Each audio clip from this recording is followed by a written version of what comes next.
Good morning दोस्तों। अगर आप नैनीताल आ रहे हैं या फिर उत्तराखंड घूमने आने हैं तो नैनीताल में एक बहुत ही फेमस लोकेशन है जिसके बारे में आप सब लोग जानते होंगे, जिसे कहते हैं जिम कॉर्बेट पार्क, जो कि नेशनल पार्क है, बहुत famous tiger wild life sanctuary के लिए। और आज हम वहीं जा रहे हैं। तो ऑलमोस्ट नैनीताल से ये जो है 1.5 से 2 घंटे का डिस्टेंस है, जर्नी है। तो मॉर्निंग में ही आप इसे, अगर आप नैनीताल स्टे कर रहे हैं तो मॉर्निंग में ही आप अपनी जर्नी शुरू कर दीजिए। और अगर आपने दिन का स्लॉट लिया है, जिम कॉर्बेट के 2 स्लॉट चलते हैं बेसिकली। एक तो मॉर्निंग का स्लॉट चलता है जो कि 6-6:30 बजे से शुरू होता है, और एक इवनिंग का स्लॉट चलता है जो 2 बजे से स्टार्ट होता है। तो हमने दिन का स्लॉट लिया हुआ है, इसलिए हमने मॉर्निंग से यहाँ से यात्रा शुरू कर दी है। और अगर आप जिम कॉर्बेट घूम रहे हो तो उसके आसपास और भी बहुत सारी लोकेशंस हैं जो आप कवर कर सकते हैं। ज़्यादा चीनी डाल दी। चीनी तेज है।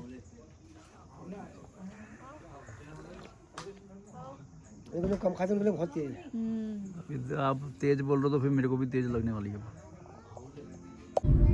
मतलब आपको तो यहाँ पे उत्तराखंड में बहुत साल हो चुके होंगे ना? हाँ 30-35 साल आराम से। हाँ हाँ जी हो गया। तो आपने क्या परिवर्तन क्या देखा, मतलब पहले से और आज में क्या फर्क आ गया है यहाँ पे? पहले से परिवर्तन ये लगाइए आप, आबादी एक तो बहुत ज़्यादा बढ़ गई है हमारी। और बाहर से जो आते हैं थोड़ा गंदगी फैलाते हैं इधर आके। अच्छा। और परिवर्तन ज़्यादा कुछ हुआ ही नहीं, वैसे ही है जैसे पहले था। आर्थिक स्थिति में कुछ फर्क पड़ा है? आर्थिक स्थिति नहीं कोई फर्क नहीं पड़ा। और ये हरियाली, ये सब में तो फर्क आया होगा पहले से? जैसे आप बोल रहे हैं एनिमल्स हाँ, बहुत पहले से कम हो गई, पहले से बहुत कम हो गई। एनिमल्स कम हो गए इतने सारे। जी क्योंकि मकान बनने से, आबादी बढ़ने से बहुत फर्क पड़ गया है हरियाली में।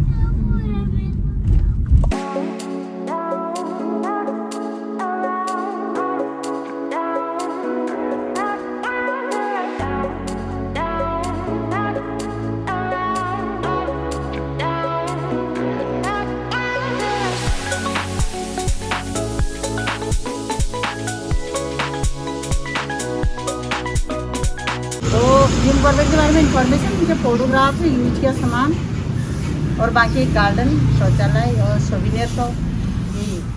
अच्छा, पूरे कितना टाइम लगेगा इसमें? अभी वैसे ही आप पे डिपेंड करता है। अगर 7 कमरे हैं उसमें लिखा है, देखने के बाद पढ़ेंगे आप डिटेल से तो 1 घंटा भी कम है। अगर आप ऐसे ही खाली घूम के आ गए तो 15-20 मिनट का है।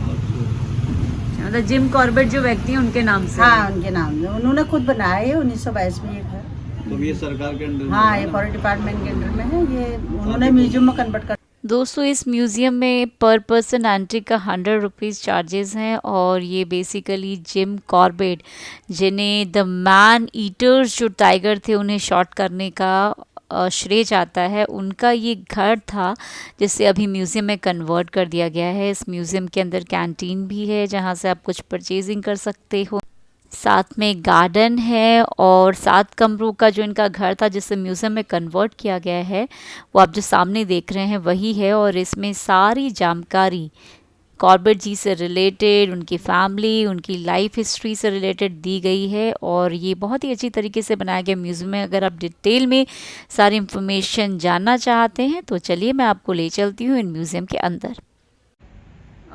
So friends, this is the information that is shared over here regarding the person Jim Corbett. And Edward James Corbett, known to the world as Jim Corbett, was born on this particular day. He was the 8th child of this person, and he grew in Nainital and received an education over here. While winters we spent in this location, since both these places were richly endowed with wilderness, Jim's became a wonderful naturalist with a keen love for the wild. So this is the whole information regarding him, and इन्हीं की वजह से आप देखिए जो national park है Jim Corbett इन्हीं के नाम से पड़ा है।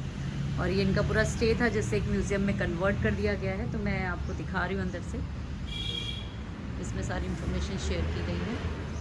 इस घर जो था जिम कॉर्बेट जी का, जैसे अभी एक ये म्यूज़ियम में कन्वर्ट किया गया, इसकी भी जानकारी हिंदी और अंग्रेज़ी में दोनों में दी गई है। मैरी जिम कॉर्बेट जी की माता जी की तस्वीर जिम कॉर्बेट जी के साथ, उनका परिचय, उनके फादर विलियम कॉर्बेट, उनकी जानकारी। और ये जो है सेपरेटर सारी जानकारी है। जिनकी बहन, प्रमुख बहन है मैगी जिम कॉर्बेट, उनका इंट्रोडक्शन।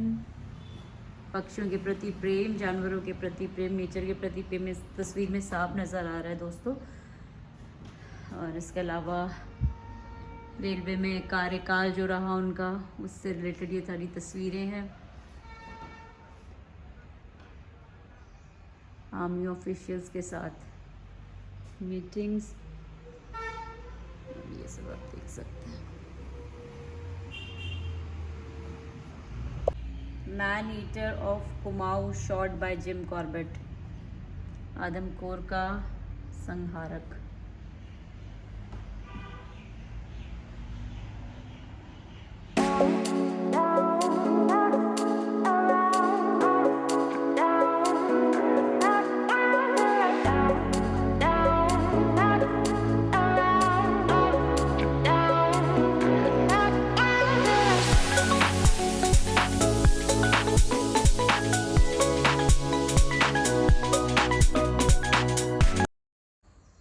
ये क्योंकि जिम कॉर्बेट जी का पूरा रहने की जगह थी, जिसे अभी म्यूज़ियम में कन्वर्ट किया। तो देखिए पीछे बहुत हरियाली है, अलग अलग पेड़ पौधे आप देखेंगे, पूरा डेंस फॉरेस्ट लैंड भी है यहाँ पे।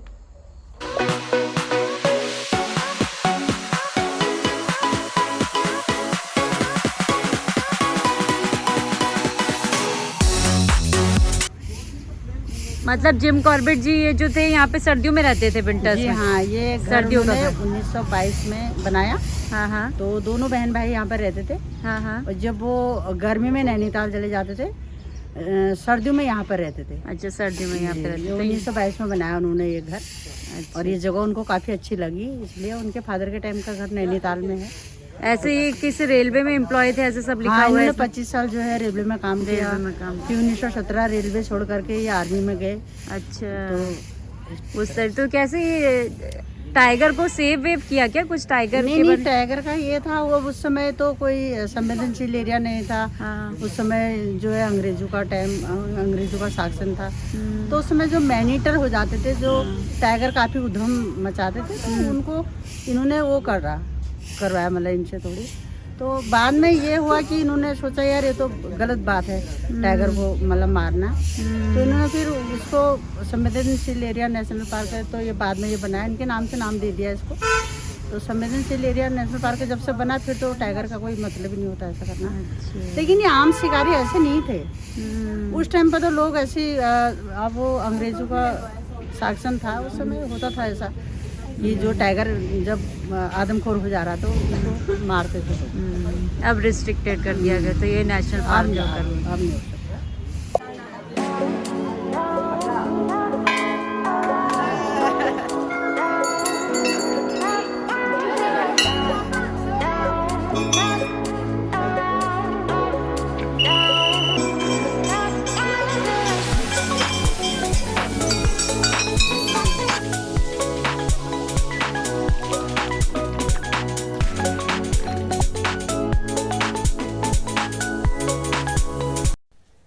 दोस्तों अब हम यहाँ पहुँच गए हैं गरिजा देवी के मंदिर, जो कि रामनगर में स्थित है और आउटस्कर्ट्स में है जिम कॉर्बेट के। ये देवी का मंदिर है और गरिजा विलेज में ही सिचुएटेड है। सबसे खास बात है कि इस मंदिर के आसपास भैरव जी का और शिव भगवान का भी मंदिर है। और ये जो आप देख रही हैं पूरा मार्केट है, जहाँ से आप चलते हुए मंदिर के और पहुँच सकते हैं। मार्केट में बहुत सारी चीज़ें उपलब्ध हैं, आप यहाँ से परचेजिंग कर सकते हैं। प्रसाद भी आपको यहीं से लेना पड़ता है। भगवान जी को हेलो गॉड बोलो। हेलो गॉड, हेलो गॉड बोलो, फिर क्या बोलना है? Hello God. शुरुआत में ही आप देखिए नोटिस लगा हुआ है, जिसमें निवेदन किया गया है कि सफाई मेंटेन रखना बहुत ज़रूरी है। ये बहुत ही अच्छा संदेश है। यदि आप उत्तराखंड घूम रहे हैं तो आप जानते हैं दोस्तों, बहुत पर्वतीय प्रदेश है, इसलिए इसकी स्वच्छता को बरकरार रखना बहुत ज़रूरी है। जो लोग काफ़ी लोग इस बात का ध्यान नहीं देते। तो इस मार्केट से गुजरते हुए मंदिर की ओर जाते हैं। मंदिर बहुत ही सुंदर लोकेशन में बसा हुआ है, प्राकृतिक सौंदर्य में बसा हुआ है। मंदिर के ब्रिज के नीचे से ही कोसी नदी बहती है और बहुत ही सुंदर इसका परिवेश है। तो चलिए माँ गर्जिया देवी के दर्शन करते हैं।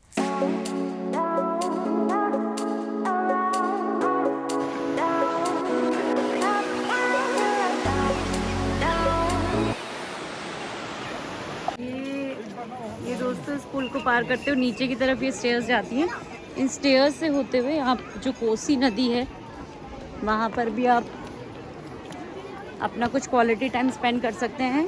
बहुत ही प्रचलित नदी उत्तराखंड की कोसी नदी, काफ़ी लंबा रूट कवर करती है और यहाँ पे काफ़ी लोग देखिए आप वहाँ पे जो है स्नान कर रहे हैं और पानी का मज़ा ले रहे हैं। और इसके साथ यहाँ पे मंदिर में प्रसाद देने के लिए और कुछ नाश्ता पानी करने के लिए भी फैसिलिटीज़ अवेलेबल हैं। इस स्टेयर्स को क्रॉस करके आप राइट हैंड साइड में मुड़ेंगे ना तो वहाँ पे गिरिजा मंदिर, गिरिजा देवी जी का मंदिर और भैरव मंदिर दोनों मंदिर हैं। ये गिरिजा देवी के मंदिर की है ना एंट्री।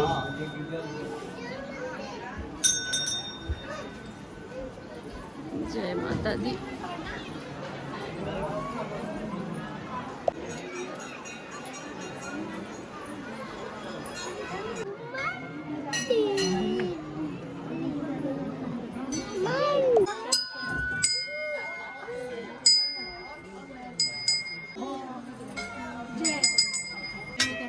आगे बढ़ो, चलो आगे बढ़ो, आगे बढ़ो।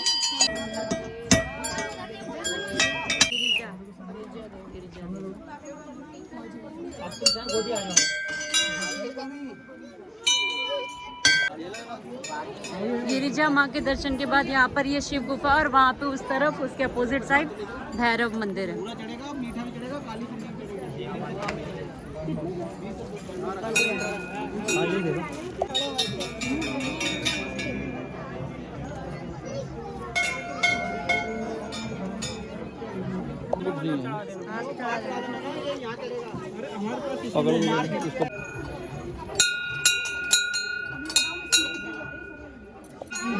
मिनी गुफा बेबी गुफा है।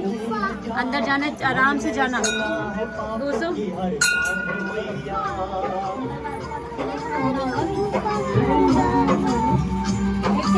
माँ का मार्ग दिखाया, आभारी है जिसने भी कथा सारी सुनाया, उन वेद पुराण।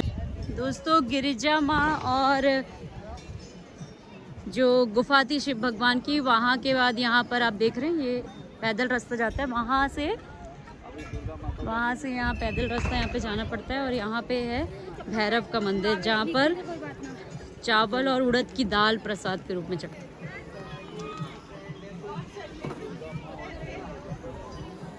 ये छोटी सी नदी पार करनी पड़ेगी।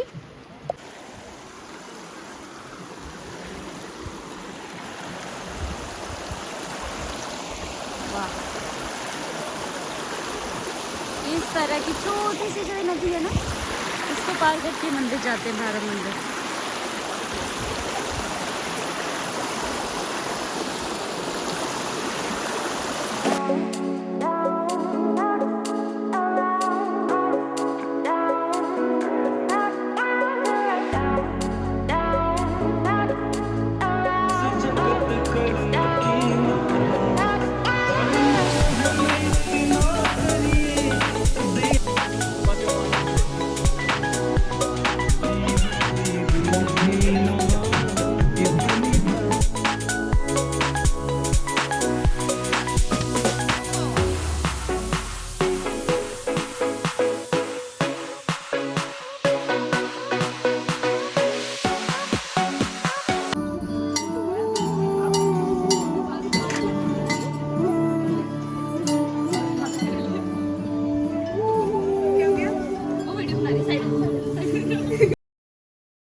ब्लैक में वैसे नहीं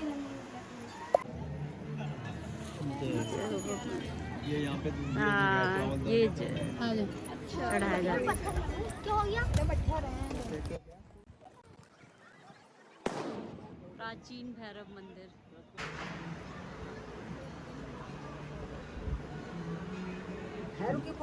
अच्छा दोस्तों जस्ट अभी हम लोग गिरिजा माँ का जो यहाँ पे बहुत प्रचलित मंदिर है कोसी नदी के पास में, जो कॉर्बेट एरिया के अंदर ही आता है, वहाँ दर्शन करके आए, भैरव बाबा के दर्शन करके आए। और अब हम निकल रहे हैं क्योंकि हमारा दिन का स्लॉट है जिम कॉर्बेट का 2 से 5 का, तो अभी हम निकल रहे हैं। ऑलमोस्ट आपको 1 घंटा या आधा घंटे पहले रामनगर पहुँचना पड़ता है, जो लोकेशन है डिग्री कॉलेज के आसपास। वहाँ से सफारी जो है जो आपने बुक करवाई होती है वहाँ से चलती है।